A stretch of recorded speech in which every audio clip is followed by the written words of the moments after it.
Alright guys, so right now this is going to be kind of a follow-up to my how to apply a finish to your inlay ring. Basically what I'm going to do here is show you guys on a piece of cardboard because I think you'll be able to see how it mixes better. I'm just going to show you a quick tip.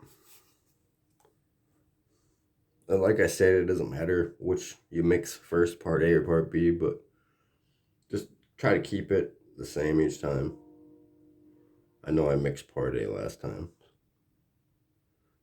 first, but just kind of showing you guys it doesn't matter. It's just nice to have order. You know what I mean? What do they call it? Logos? Something like that. I got a hair on here. So a lot of people over exaggerate when it comes to epoxy. Well, you gotta have gloves on. You gotta have a mask on. All that crap. You gotta be in a controlled environment with temperature, and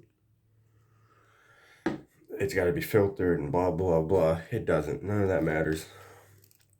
So if you're doing like a huge piece for a client and it's got to be clear, yeah, I would definitely take those into consideration. Those things I just mentioned. But right now, I'm trying to show you the cloudiness. I can't get the light to hit the right spot. It's kind of blurry, but so do you kind of see these lines? It kind of looks like oil and water, oily water. That's the resin or the hardener not mixed. And if you try to apply it like this, so my biggest mistake at first was um, I didn't want bubbles in it because they're hard to get out, right? So I didn't mix it enough, and my resin would never fully cure. But you got to get those bubbles in. There's no way around it. So just mix it as well as you can. Like I said before, if you have a rounded tip on your stir stick, this is a used one. But if it's rounded, it creates way less bubbles. And the thinner your inlay, the less you have to worry about them because they'll rise. But what I'll do is I'll pull this up nice and thick for you guys and I'll heat it.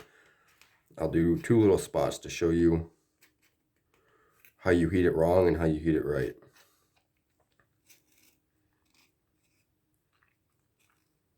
Okay, now we got 2 little spots separated here. And if you watch my other video, you'll notice that I used silicone bowls to mix the resin in. I would have done it on here, but I kind of just want to heat it where it's at. I don't have a ring to use it on right now. But this is why I use these silicone bowls.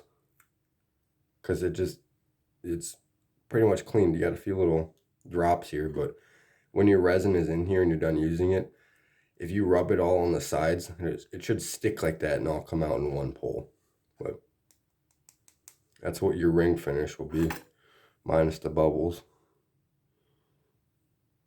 All those white dots are bubbles. That's just because it's so thick and I didn't put any heat on it. But as you can see, it's crystal clear, this epoxy. I don't know what people's thing is with CA glue. It's not, it doesn't work for rings. And people don't advise other people of that. So if you want to make a ring for yourself or your sister or whatever, CA glue is perfectly fine. But if you want to sell it, I just don't use CA glue. You can kind of see those puddles there. So this is actually a good process to do this at because it's not properly mixed either. So we'll do one and see what happens.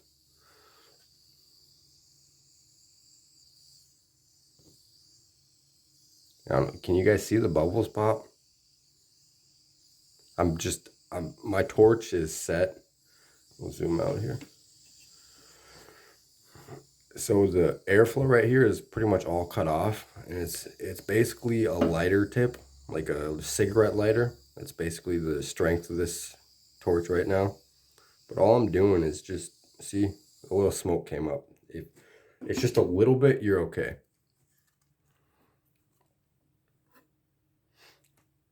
You guys still see those streaks? Yep. So this isn't properly mixed yet. And on this side, I think we'll just let it sit so you can see that the bubbles will rise. Where it's nice and thick, they might not. And two, if you're dabbing it like this and it's white, it's just the bubbles. It's the air in the bubbles reflecting off the light, the surface of the inside of the bubble, something like that that's throwing light back that makes it look white.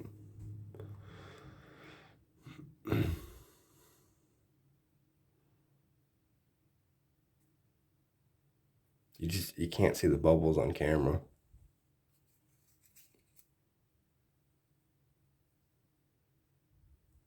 But I'll hit it one more time with the torch just to show you guys. You gotta be very delicate. So you can't see the flame. Well, you kinda can. It's just a little baby.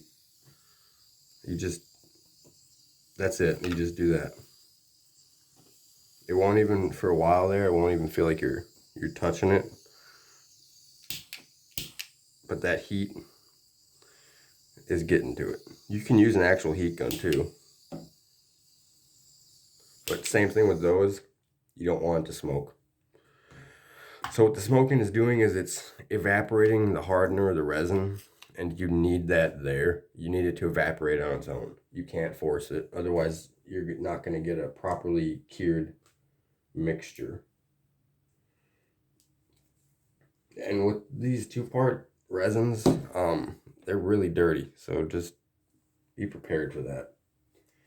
The resin isn't, but the containers are. They're just they cling onto dust. Dust clings onto them like nothing else, and they leak too around the nozzles here. Not bad, but so this epoxy that I'm using is Epoxy 330. I get it from Rio Grande. I don't know if you should, because there's no expiration date or manufacture date on either one of these bottles or on the receipt.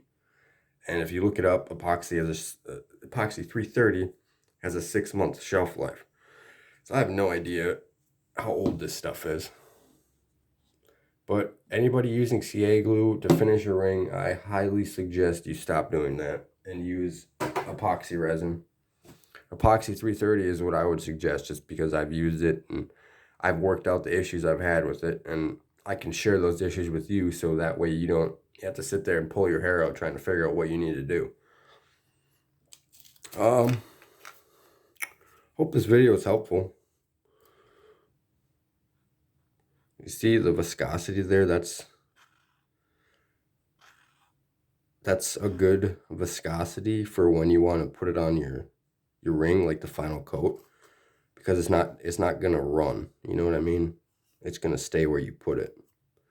But if you do want to do it runny, because you want like a bevel to start in the center of the ring and work towards the outside, then you could put it on runny, because it's gonna, well, the way viscosity works is it wants to stick together, so it's all gonna pool into one line, and then it's gonna drip to either side, whichever way gravity's pulling it. I could show you guys that ring I did last night if I could find it. This is the one we did last night. The finish on. I don't know, what do you guys think?